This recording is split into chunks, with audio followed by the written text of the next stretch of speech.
With Marvel's announcement of the Defenders crossover series, one can only be hyped as each hero makes a name for themselves in their respective series.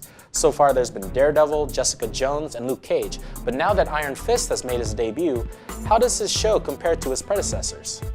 Here's our review for Marvel's Iron Fist.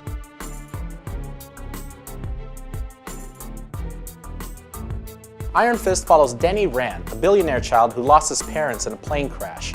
Trapped in the Himalayas, Danny was rescued by monks and was later trained as legendary warrior Iron Fist in the city of Kunlun.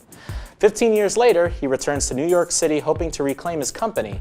However, when new threats appear, Danny is forced to choose between his family legacy and his duty as the Iron Fist. I'll admit, when I first started this show, I didn't really know what to expect. Iron Fist was the least built Defender since Daredevil's inception, and he wasn't mentioned in previous shows or had an appearance like Luke Cage did in Jessica Jones. It had me curious about how they would establish him since this is the last series before the heroes converge and the Defenders. My expectation was finding a character crafted similarly to Daredevil, but with a higher emphasis on martial arts. When I started watching, I'm glad to say that I was somewhat wrong. Whenever a new Marvel Netflix show comes out, everyone compares it to its predecessors, especially Daredevil.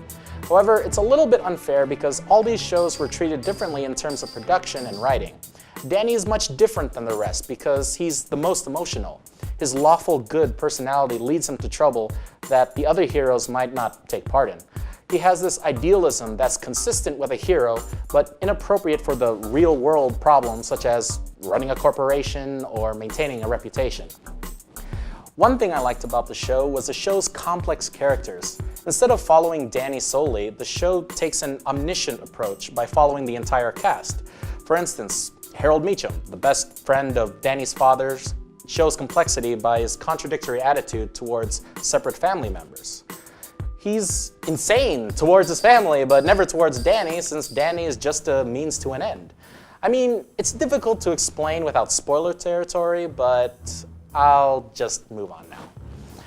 What makes the show incredibly valuable to fans from the other MCU series is the show's place in the universe. Many characters such as Claire Temple, Hogarth, Madame Gao, all of them return and make significant impacts during the series. Each character reestablishes themselves within the series, introducing themselves to new viewers, but their dialogue provides more insight and value to loyal MCU fans.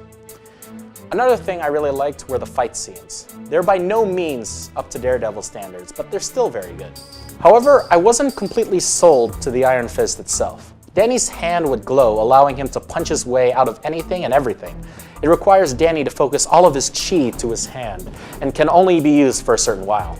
However, the series only marks the beginning of Iron Fist, so it was kind of disappointing that the fist was not used in as many fight scenes. In addition, the fist didn't really feel as magical compared to the powers shown in Jessica Jones or Luke Cage. Certain scenes that involved powers had quick cuts and motion blur that made production felt under budget when it really wasn't. The biggest aspect that I was disappointed in was the ending. It felt unsatisfying and out of place. It didn't mention any of the other heroes for the Defenders, nor did it add any hype for a possible Season 2. It only showed new threats which were obvious from the show's omniscient storytelling. In addition, there were moments where the writing fell out of place. I mean, Danny is a partially goofy character and his ignorance is somewhat adorable, but there are still certain dialogues where his character breaks. It happens the most during the first few episodes, especially since Iron Fist isn't really known to first-time viewers. Overall, the show is very fun to watch for its fight scenes, immersive story, and complex characters, but it disappoints in many other important areas. That's why Heads Up Display gives Marvel's Iron Fist 3.5 stars.